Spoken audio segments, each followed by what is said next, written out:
Shalom, salam sejahtera buat semuanya. Kembali bersama saya dalam channel Wartawan Injil ya.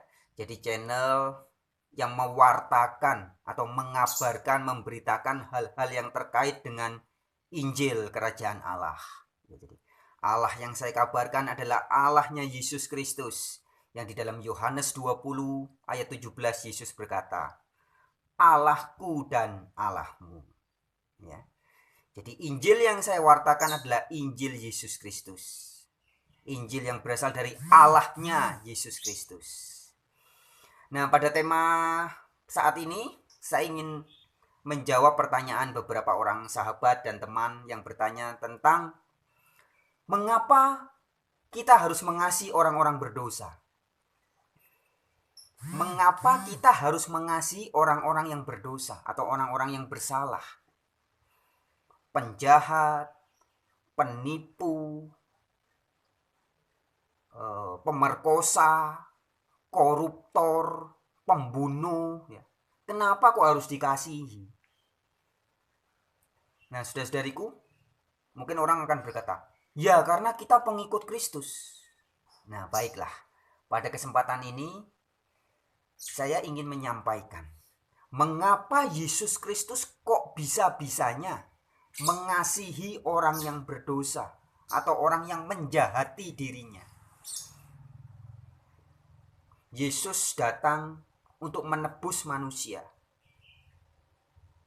Bukan menebus dosa ya, menebus manusia.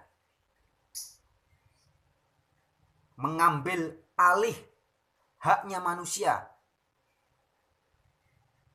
yang tadinya menjadi milik dosa atau milik iblis, dibayar oleh Yesus, diambil alih supaya menjadi milik Kristus. Nah, mengapa Yesus kok rela-relanya, mau-maunya menebus, menyelamatkan manusia dari dosa-dosa? Nah, karena Yesus sangat tahu, saudara-saudariku, bahwa biang kerok segala kejahatan yang terjadi di muka bumi, biang kerok segala permasalahan yang terjadi di muka bumi, sesungguhnya adalah bukan karena manusianya itu sendiri, tapi karena ada kuasa lain yang menguasai manusia-manusia itu. Ya. Jadi kita menyampaikan kebenaran harus selalu ada tertulis di Alkitab. Ya. Iman kita di dalam Roma 10 ayat 17 dikatakan, iman timbul dari pendengaran dan pendengaran akan firman Kristus. Jadi kita juga harus berdasarkan firman Kristus. Nah, baik, pada kesempatan ini saya tampilkan ayatnya ya, dengan cukup sederhana. Semoga kelihatan teman-teman. Judulnya,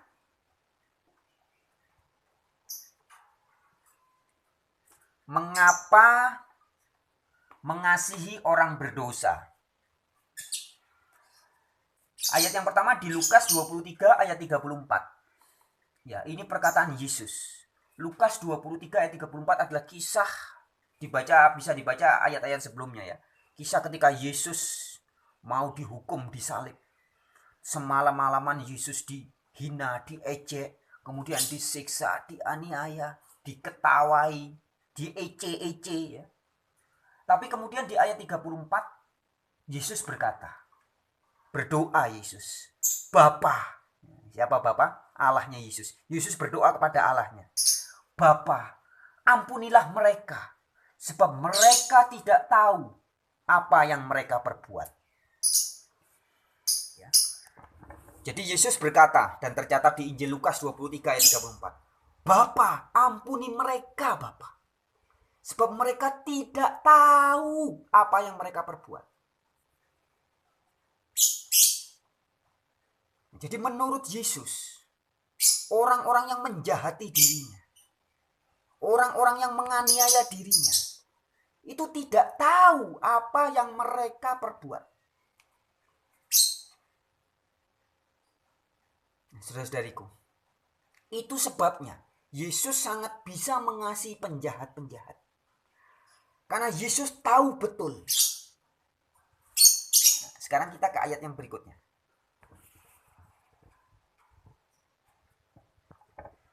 Di dalam Efesus pasal 6 ayat 12. Ada tertulis di situ ya. Ini saya singkat saja. Tapi tertulis di situ bahwa musuh kita bukan darah dan daging, tetapi penguasa-penguasa, pemerintah-pemerintah, dan roh-roh jahat di udara. Jadi musuh kita adalah roh jahat, bukan manusia. Itu sebabnya Yesus bisa mengatakan bahwa mereka tidak tahu. Manusia-manusia itu tidak tahu apa yang mereka perbuat. Karena apa yang mereka perbuat itu karena mereka dikuasai oleh bukan manusia, tapi roh jahat. Ya. Jadi kalau hari ini teman-teman, sahabat-sahabat semua, kita ngerti ya, dunia kita penuh dengan kejahatan. Setiap hari kabar-kabar itu kalau kita buka televisi, kemudian berita-berita, itu kabar buruk aja. Kejahatan. Ada orang yang ditipu, ada anak membunuh bapaknya, ada bapak bahkan memperkosa anaknya, ada sekumpulan orang memperkosa seorang perempuan, ada orang korupsi, merampok, wah macam-macam kejahatan mengerikan. Nah, kalau kita tidak sadar dari mana sumber kejahatan itu, maka kita pasti ketika melihat seorang pemerkosa, kita akan benci kepada pemerkosa itu, bahkan pengen membunuh dia. Kita tahu seseorang korupsi, kita akan ingin menghajar dia. Seorang membunuh, kita ingin menghajar dia. Ketika anak kita kurang ajar sama kita ingin marah kepada dia. Ketika sahabat atau suami atau istri kita atau kekasih kita mengkhianati kita akan marah kepada dia. Dan timbul kebencian, amarah dan sebagainya. Nah, padahal sesungguhnya teman-teman, sahabat-sahabatku, kalau kita tahu bahwa yang membuat baik orang-orang itu menjadi jahat, atau saudara-saudara kita, teman-teman kita menjadi jahat, bahkan diri kita sendiri menjadi jahat, itu sebenarnya bukan manusia, bukan kekuatan manusia. Ya, ayatnya tadi di Efesus 6 ayat 12. Jadi musuh kita yang sesungguhnya itu adalah kuasa jahat, roh, spirit jahat. Sebenarnya saudara-saudariku, tidak ada manusia yang bisa berbuat jahat apapun juga. Tidak ada manusia yang bisa melakukan kejahatan apapun juga, jika tidak dipengaruhi oleh roh jahat. Tidak ada manusia baik tua, muda, besar, kecil yang bisa melakukan kejahatan apapun juga di muka bumi ini, jika tidak sedang dikuasai atau dipengaruhi oleh roh jahat. Jadi manusia ini sebenarnya kita bergerak setiap hari ini karena ada roh, spiritnya. Orang menonton video porno atau pornografi adalah karena sebelumnya dia dikuasai oleh spirit cabul, spirit jahat. Orang bisa menipu, bisa korupsi, adalah karena sebelumnya dia sudah dipengaruhi oleh spirit jahat, oleh roh jahat. Jadi ilustrasinya seperti kipas angin ya, atau TV atau komputer.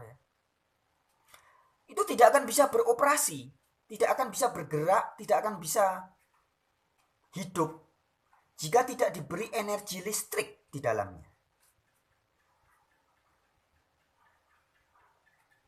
Atau HP Android Anda, gadget Android Anda tidak akan bisa berfungsi kalau tidak diberi software dulu di dalamnya, tidak diberi energi sehingga hidup, kemudian juga diisi software, koneksi dengan internet, Ada YouTube, ada media sosial, ada WhatsApp, ada Facebook dan sebagainya ya.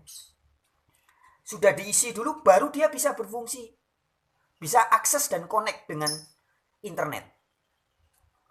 Nah, begitupun kita manusia ini, tubuh, jiwa dan raga kita ini tidak akan bisa berfungsi jika tidak ada roh di dalamnya. Nah, roh yang mengisi kita ini bisa bermacam-macam. Bisa dari Roh Kudus, tapi juga bisa dari roh yang lain. Alkitab mencatat ada roh-roh yang lain. Ada roh percabulan, roh persinahan, roh pembunuhan, roh iri, roh dengki, roh kejahatan, roh hawa nafsu dan sebagainya. Nah, seorang manusia yang tidak dikuasai oleh roh tertentu, dia akan menjadi mayat. Tidak bisa apa-apa. Tetapi ketika dia dikuasai oleh roh tertentu, baru dia akan bisa beraksi. Nah, segala macam kejahatan yang dilakukan oleh manusia, itu juga terjadi karena orang itu dikuasai oleh roh jahat. Itu sebabnya tadi di Efesus pasal 6 ayat 12, Rasul Paulus mengingatkan kita. Musuh kita bukan darah dan daging. Bukan manusia. Meskipun mukanya orang itu mungkin menjengkelkan ya. Orang itu kurang ajar banget. Menjengkelkan. Atau mungkin ada juga yang enggak, mukanya baik. Bahkan cantik ya. Seperti siapa? Jaksa Pinangki. Wah, cantik. Kayaknya baik. Ternyata korupsi ya. Apapun penampilannya, kita tidak akan melihat dia dari sisi penampilan. Tapi kita akan tahu bahwa dia menjadi jahat karena ada spirit atau roh jahat yang mempengaruhinya. Nah, inilah yang dilihat Yesus. Yesus sangat paham kepada orang-orang yang menghina dia, yang mencerca dia, bahkan yang menyiksa dia, yang ingin mengatakan bunuh Yesus, bunuh Yesus. Yesus tetap mengasihi mereka dan Yesus berkata di dalam, tercatat di Lukas 23 ayat 34 tadi. Ampuni Bapa, sebab mereka tidak tahu apa yang mereka perbuat. Mereka taunya saya harus bunuh Yesus karena Yesus ini penyesat, Yesus ini pengacau, Yesus ini penjahat. Nah, kenapa mereka bisa berpikir begitu? Karena sudah ada roh jahat, sudah ada spirit lain yang menguasai orang-orang itu. Nah, jadi teman-teman, sahabat-sahabatku, jika mungkin kemarin atau hari ini atau besok atau lusa ada orang yang menjahati kita, bahkan mungkin saudara kita sendiri, kakak, adik, orang tua, anak, istri, suami, pacar, teman, sahabat, siapapun yang menjahati kita, membuat kita merasa gak enak hati dan sebagainya, kita harus sadar, sahabat-sahabatku, bahwa sebenarnya mereka yang menjahati kita semua itu tidak tahu apa yang mereka perbuat.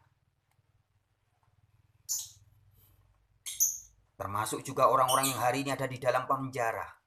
Koruptor, pemakai narkoba, gembong narkoba, pemerkosa, pelacur, gigolo, apalagi pembunuh, orang psikopat dan sebagainya. Mereka sesungguhnya, kalau kita paham dunia roh, ya, kita memahami dunia alam roh, kita akan tahu dengan pasti bahwa mereka itu hanya sebagai boneka. Tidak ada orang yang bisa memperkosa orang lain jika tidak dikuasai oleh roh jahat. Tidak ada seseorang yang bisa korupsi, merampok, merampas hak milik orang lain jika dia tidak sebelumnya dikuasai oleh roh jahat. Tidak bisa. Jadi hanya orang-orang yang sudah atau sedang dikuasai kekuatan jahat, oleh spirit jahat, oleh roh jahat, yang bisa berbuat jahat. Demikian juga sebaliknya, hanya orang-orang yang dikuasai oleh Roh Kudus, dipimpin oleh Roh Kudus, taat kepada Roh Kudus, yang bisa berbuat hal-hal yang kudus dan baik.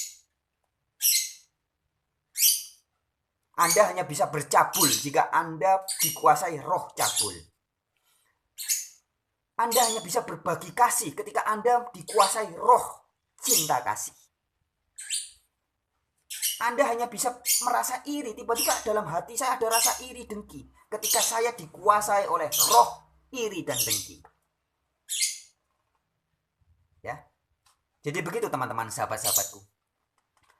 Maka kemudian ketika kita sadar bahwa musuh kita sebenarnya bukan manusia darah dan daging. Ketika kita paham dan sadar, bukan cuma tahu ya, tapi paham dan sadar, maka kita jadi lebih mudah memaafkan dan mengampuni orang-orang itu. Kita akan hilang kepahitan kita. Mungkin ada orang yang membuat hati kita pahit, hati kita benci, jengkel. Tapi ketika kita sadar dan paham bahwa sebenarnya yang membuat kita benci dan jengkel itu bukan orang itu, tapi kuasa di balik orang itu. Nah, inilah yang dipahami dan sangat diketahui oleh Yesus Kristus. Yesus sangat tahu bahwa Bapa, ampunilah mereka, sebab mereka tidak tahu apa yang mereka perbuat. Itu sebabnya Yesus sangat mengasihi orang-orang berdosa. Bahkan Injil mengatakan, aku datang bukan untuk orang benar, melainkan orang berdosa. Jadi Yesus datang untuk menebus orang-orang yang berdosa. Yang tadinya, jadi ditebus tuh, menebus itu seperti kalau kita punya barang di pegadaian ya, hak miliknya terancam hilang. Supaya tidak hilang, kita harus menebus di pegadaian supaya menjadi hak milik kita lagi. Nah, Yesus datang ke dunia untuk mengambil alih hak manusia yang tadinya menjadi milik iblis, ditebus oleh Yesus supaya kembali menjadi milik Yesus. Demikian saudara-saudariku ya. Jadi, mengapa kita harus bisa mengasihi orang-orang berdosa? Karena kita harus paham dulu sebelumnya. Harus sadar dulu bahwa tidak ada kejahatan yang bisa dilakukan oleh manusia di muka bumi ini jika dia tidak lebih dulu dikuasai oleh roh jahat di udara. Jadi semua penjahat, semua orang yang menjahati kita, atau kita ketika menjahati orang lain, kita melakukan kejahatan kepada orang lain, berbohong, berselingkuh, dan melakukan apapun kejahatan. Itu adalah ketika kita sedang dikuasai oleh roh jahat. Sehingga musuh yang sebenarnya bukan darah dan daging ini. Ini hanya sebagai alat saja, hanya sebagai sarana. Tapi penjahat yang sesungguhnya adalah roh jahat.